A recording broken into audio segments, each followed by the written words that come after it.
जितनी भी विदेशी कंपनियां हैं सभी एक कानून का उल्लंघन करती हैं। उनके साथ एक समझौता होता है सरकार का, जिसको आप सब जानते हैं, मेमोरेंडम ऑफ अंडरस्टैंडिंग कहते हैं। तो एमओयू में जो शर्तें होती हैं, एक भी शर्त को एक भी कंपनी नहीं मानती। जैसे मैं आपको एक उदाहरण देके बताऊं, हमारे देश में अमेरिका की 2 कंपनियां हैं, एक का नाम है पेप्सी कोला, दूसरे का नाम है कोका कोला। इनके साथ भारत सरकार का जब एमओयू साइन हुआ तो उसमें शर्त है कि ये दोनों कंपनियां जब $5 विदेशों से कमाकर भारत को लाकर देंगी तब ये $1 भारत से ले जाने की अधिकारी होंगी।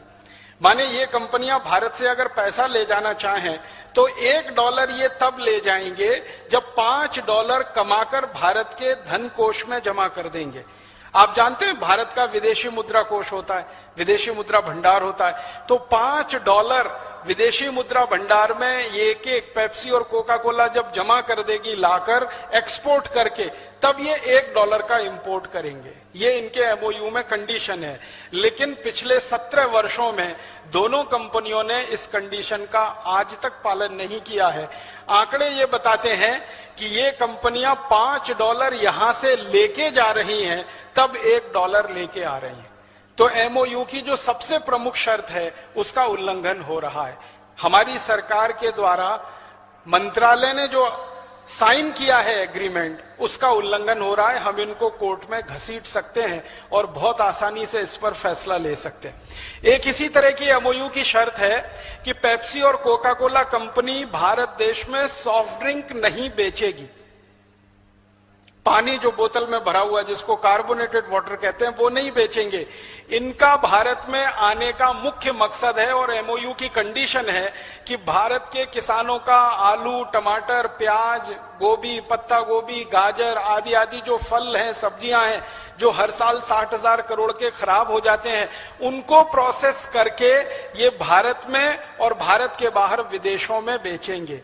प्रोसेस करके बेचेंगे, कच्चा माल भी नहीं बेच सकते, प्रोसेस करके बेचेंगे। लेकिन दुर्भाग्य हमारे देश में यह है कि इन कंपनियों का जो प्रोसेस किया हुआ टमाटर, आलू आदि का खाद्य पदार्थ है वो बहुत मामूली सा बिक रहा है और पूरे हिंदुस्तान में इनका सॉफ्ट ड्रिंक बिक रहा है, जो बेचने की इनको परमिशन नहीं है।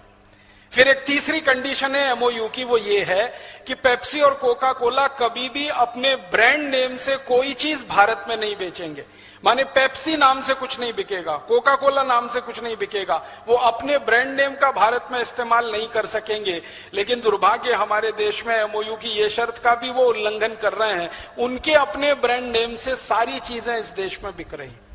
फिर एक एमओयू की शर्त है जो बहुत महत्व की है कि पेप्सी और कोका कोला वाले कहीं भी फैक्ट्री लगाएंगे और वहां अगर पानी की जरूरत उनको पड़ेगी, मान लीजिए साल में एक फैक्ट्री को 10 लाख लीटर पानी की जरूरत पड़ती है, तो पहले वो 10 लाख लीटर बारिश का पानी जमीन के नीचे डालेंगे, जिसको रेन वाटर हार्वेस्टिंग कहते हैं, तब वो 10 लाख लीटर पानी निकालकर इस्तेमाल कर सकेंगे। लेकिन इनके किसी भी कारखाने में रेन वाटर हार्वेस्टिंग का कोई सिस्टम नहीं है। एक बूंद पानी भी जमीन में नीचे नहीं डालते हैं, वो सारा जमीन में से निकाल रहे हैं और गांव के गांव पानी से वंचित हो गए हैं। अगर यहाँ राजस्थान के कोई न्यायविद आए होंगे तो उनके लिए मैं कह रहा हूं, आप एक छोटी सी टीम बनाइए, जयपुर के पास एक गांव में जाइए, उस गांव का नाम है काला डेरा। उस काला डेरा में पेप्सी कोला का प्लांट लगा हुआ है।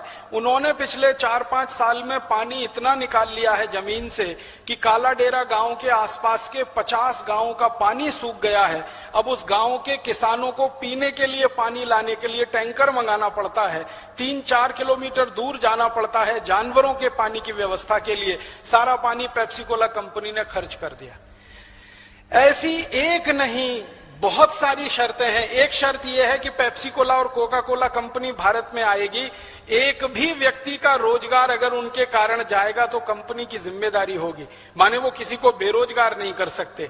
लेकिन इन दोनों कंपनियों ने भारत में आकर क्या किया, हमारे देश के जो स्वदेशी बॉटलिंग प्लांट थे, आपको मालूम है एक कैंपा कोला हुआ करता था, एक 777 हुआ होता था, एक फेंटा हुआ करता था।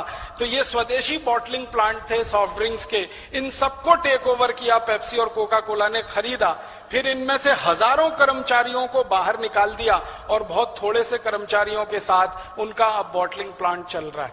तो मैंने आपको ये पेप्सी कोला का नाम लेके कहा, इनके एमओयू की एक भी शर्त ये नहीं मानते हैं, सब शर्तों का उल्लंघन करते हैं और धड़ल्ले के साथ भारत में व्यापार करते हैं। तो हम सब अगर न्यायविद इस पर काम करें और एक अच्छी सी पिटीशन ड्राफ्ट करें और हिंदुस्तान के अलग अलग अदालतों में, मेरा यह मानना है कि हर डिस्ट्रिक्ट कोर्ट में जहां पेप्सी और कोका कोला का प्लांट है, हर डिस्ट्रिक्ट कोर्ट में हम पिटीशन फाइल करें। बाद में वो हाई कोर्ट जाएगा तब देखेंगे, सुप्रीम कोर्ट जाएगा तब देखेंगे। हर जिला अदालत में ये पिटीशन फाइल हो जाए और एक साथ भारत के 680 जिलों में पिटीशन आ जाए, तो पेप्सी और कोका कोला वालों की नींद हराम तो हम कर ही सकते हैं। हिंदुस्तान से उनको भगाने की रास्ते तो खोल ही सकते हैं।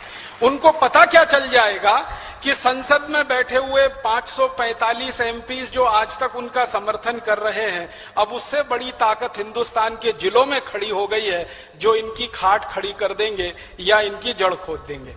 तो बहुत आसानी के साथ हम एक फैसला किसी भी अदालत से, आपको मालूम है हिंदुस्तान के संसाधनों के बारे में इस देश की सरकार का बहुत स्पष्ट अभिप्रेत है, वो ये कि पानी सबसे पहले खेती के लिए है, उसके बाद जानवर और मनुष्यों के लिए है, उसके बाद उद्योगों के लिए है और सबसे अंत में बचे तो गैर जरूरी उद्योगों के लिए है।